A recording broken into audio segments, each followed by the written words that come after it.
je suis Yanis Boudjelouah, enseignant à l'école 3/4 et aujourd'hui, la vidéo tant attendue, les intégrales de surface.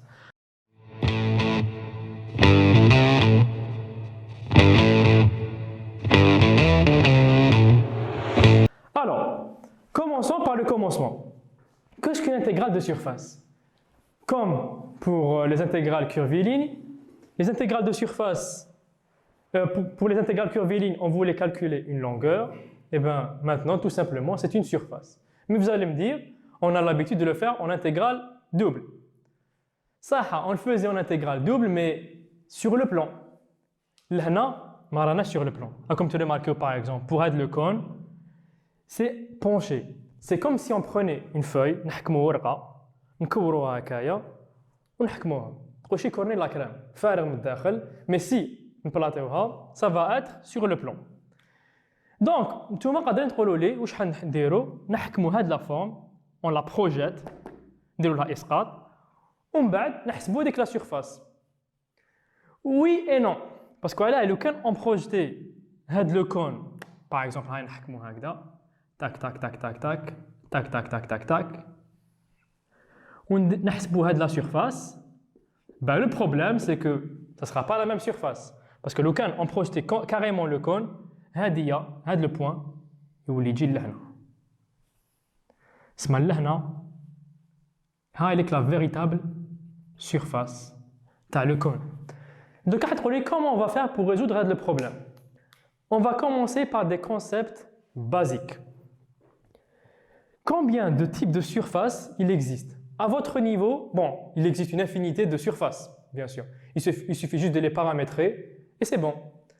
Mais à votre niveau, c'est ma deuxième année préparatoire, comme la sphère, le cylindre et la surface simple. La sphère, le cylindre, la surface simple, on va la définir maintenant. Le cône est une surface simple.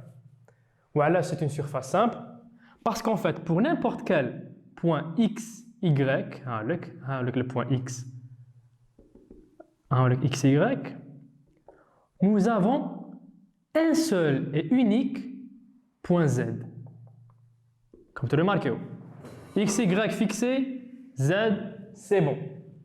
Par contre, supposons qu'on a une sphère complète. C'est une sphère, ça veut dire qu'un seul point x, y قادر يمد لي الفوقاني والتحتاني, tac, tac. Et donc nous avons pour un seul point x, y deux points z. Or, ce n'est pas ce qu'on cherche. La surface simple a un unique point. Donc le cône est une surface simple. La demi-sphère est une surface simple. Le cône, il ne sera jamais une surface simple, sauf si on le tourne et qu'on le coupe en deux. Mais ça, ce n'est pas pratique. Autant utiliser les coordonnées du cylindre. D'accord? Avant de commencer, on va définir un vecteur position. Un vecteur position, c'est la paramétrisation de la surface.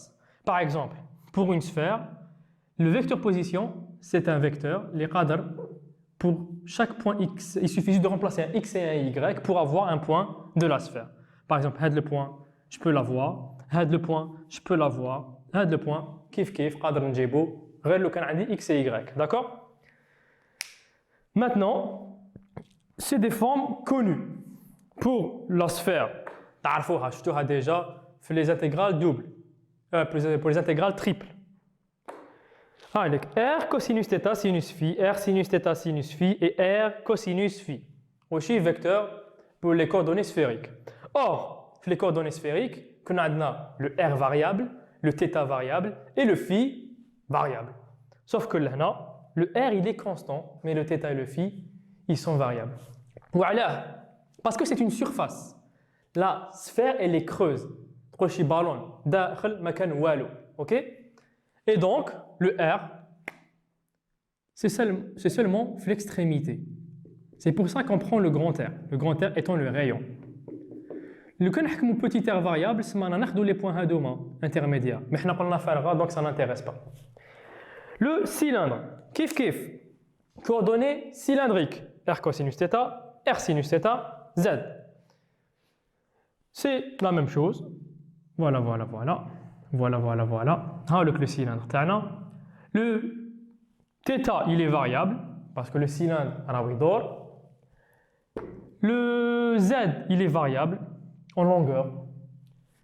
Et le R, il est constant. Voilà, parce qu'on veut que l'extrémité du cylindre. Attention, quand on vous dit une surface cylindrique et une surface sphérique, ماشي معناتها تتشبه la sphère. Non, لازم تكون une sphère. Exactement une sphère. Une demi-sphère, un quart de sphère, une sphère complète, ما يهمنيش. Mais لازم تكون une sphère. Même chose pour le cylindre. لازم يكون un cylindre. Parce que le cas نقولوا, je sais pas moi, un cône. Par exemple, le cône اللي شفناه مقبل. Les coordonnées cylindriques يساعدونا. وشنو برك؟ On ne peut pas l'utiliser, on ne peut pas utiliser le vecteur position. Parce que le vecteur de position, il me dit le point. Or, le cône n'appartient pas à le domaine. D'accord? Et enfin, nous avons la surface simple. On a le X, normal. Le Y, normal. Et le F de XY. Où le F de XY, c'est Z. Vu que pour un seul point XY, nous avons un seul point Z, donc on peut écrire Z est égal à F de XY. Ça ne veut pas dire que dima Z il dépend de X et Y. Capable, nous X constant, enfin X variable, Z variable et Y dépend de X et Z. D'après le cas, parce qu'on ne sait jamais, capable de le cas où le cylindre il est penché, il n'est pas suivant Z. Et on aura le problème. Il faudra donc ajuster. Bon, après avoir vu tout ça, alors voilà, je vais vous donner une meilleure vue sur le vecteur position. Voilà, voilà, voilà, des reposes, nous avons le vecteur de surface. Le vecteur de surface, c'est en fait, par exemple, l'ancien dessin, c'est un petit bout de surface, mais orienté. Donc, nous avons la surface. Voilà. Ça veut dire que le ds, c'est la surface du petit bout de surface multiplié par son vecteur normal. Et donc, on a plusieurs cas possibles et imaginables. Mais qui marquent le on va utiliser seulement les cas particuliers. Sphère, cylindre, surface simple. Pour la sphère, donc déjà avant ça, comment trouver le vecteur position? Il suffit de dériver le vecteur position, vecteur surface, il suffit de dériver le vecteur position par rapport à la première variable, dans la sphère c'est θ, produit vectoriel, la dérivée du vecteur position par rapport à la deuxième variable, dans la sphère c'est phi. Donc qu'est-ce qu'on va faire? On va prendre le R, je le dérive par rapport à θ, produit vectoriel R, je le dérive par rapport à phi, et je multiplie par dθ dφ. D'accord? Une fois qu'on fait tout ça, on fait le calcul à la main, ça va être assez fastidieux, je vous l'accorde. Mais à l'akhar, vous aurez les cas, les bainins. Comme pour la sphère, R au carré sinus phi, la jacobienne, في surfacique, في volumique. R au carré sinus phi, c'est la jacobienne sphérique. بصحتك. Donc عندك cosinus θ sinus phi, sinus θ sinus phi, cosinus phi هادوما, c'est quasiment la même chose que هذا en enlevant le R, normal. Cylindrique, R fois cosinus θ, R fois sinus θ, كي اللي ما درنا والو, R cosinus θ, R sinus θ, وشنو بك le Z يروح. Et enfin la surface simple, c'est la dérivée de f par rapport à x, dérivée de f par rapport à y.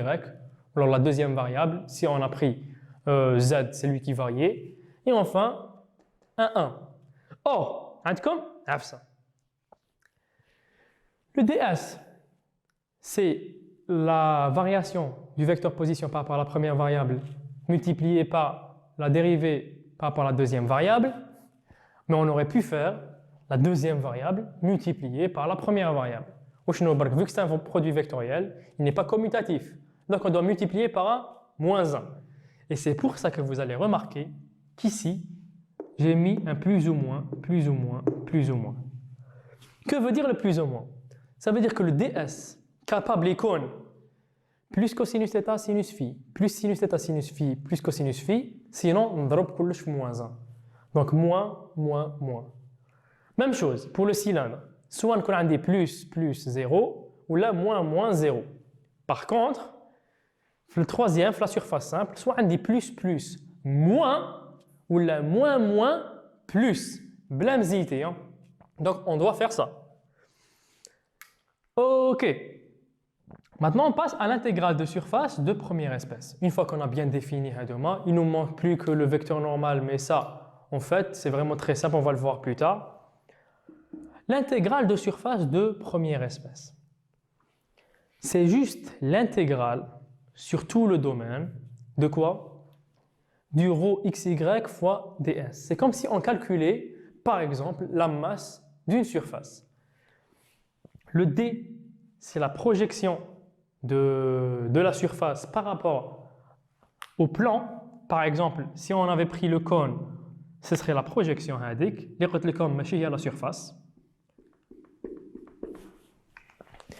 Intégrale double ou ala, parce qu'il n'y a que deux variations, c'est une surface, donc il y a deux variables. Dans les curvilignes, il n'y avait qu'une seule variable parce que c'était une courbe. Pour le volumique, vous vous souvenez que c'est trois variables parce que c'est un volume. Ok? Le ρ, c'est la masse surfacique. Supposons, ça peut être la charge surfacique, ça peut être une fonction dont on ne connaît même pas l'existence. المهم هما يمدوها لك انت ما تحوش كاع عليها داكور اذا ما مدوها لكش ولا اذا قالوا لك calculer seulement la surface واش تحطها elle est égale à 1 normal. Et enfin le ds, ça veut dire تحكم هذاك le ds تاعك ودير له le module. Donc on va prendre le cas le plus simple, la surface simple comme son nom l'indique, وندير له module. هيا راه ds, tac, tac, c'est racine de 1 au carré plus df sur dx au carré plus df sur dy au carré. Qui ira dire un module, t'as un vecteur normal. D'accord? Alors c'est ça l'intégrale de surface de première espèce. C'est surtout utilisé pour le calcul de surface et de grandeur extensive comme pour les intégrales curvilignes. Les grandeurs extensives, la masse, la charge, mais pas les grandeurs intensives comme la température et j'en passe. D'accord? Maintenant, l'intégrale de surface de seconde espèce ou de deuxième espèce, c'est pratiquement la même chose, sauf que cette fois, au lieu d'utiliser le module, on va utiliser le vecteur de surface. Alors vous allez me dire, qu'est-ce que l'intégrale de seconde espèce? Eh bien tout simplement, c'est un calcul de flux. En curviligne, c'était un calcul de travail. Donc, quelle puissance je dois fournir pour aller d'un point A à un point B en utilisant une force. Cette fois, c'est la force fois la surface. Donc par exemple, prenons l'exemple de la lumière du soleil. Si on regarde directement vers le soleil, le produit scalaire il sera maximal parce que le cosinus θ entre la lumière du soleil qu'on va appeler f et le ds, le vecteur normal de la surface, ils sont carrément parallèles. Et donc le cosinus θ, enfin le θ il est nul et le cosinus θ il sera plus ou moins 1, ce qui donne une grande puissance. Par contre, si nous ne regardons pas directement vers le soleil, si on baissait un peu la tête, le vecteur normal de l'œil ne sera pas parallèle à la puissance projetée. Et donc, on aurait un cosinus θ moins élevé.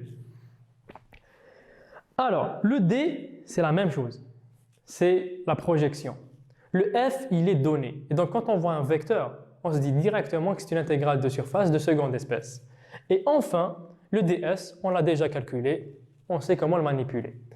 Alors, ça, c'est en général ce qu'on doit savoir en intégrale de surface. Mais bien sûr, on ne peut pas directement avancer comme ça. Il nous faudrait des exercices pour voir l'application et comment l'utiliser. Alors si vous avez des questions sur tout ce qui concerne le cours, vous pouvez les mettre en commentaire et merci.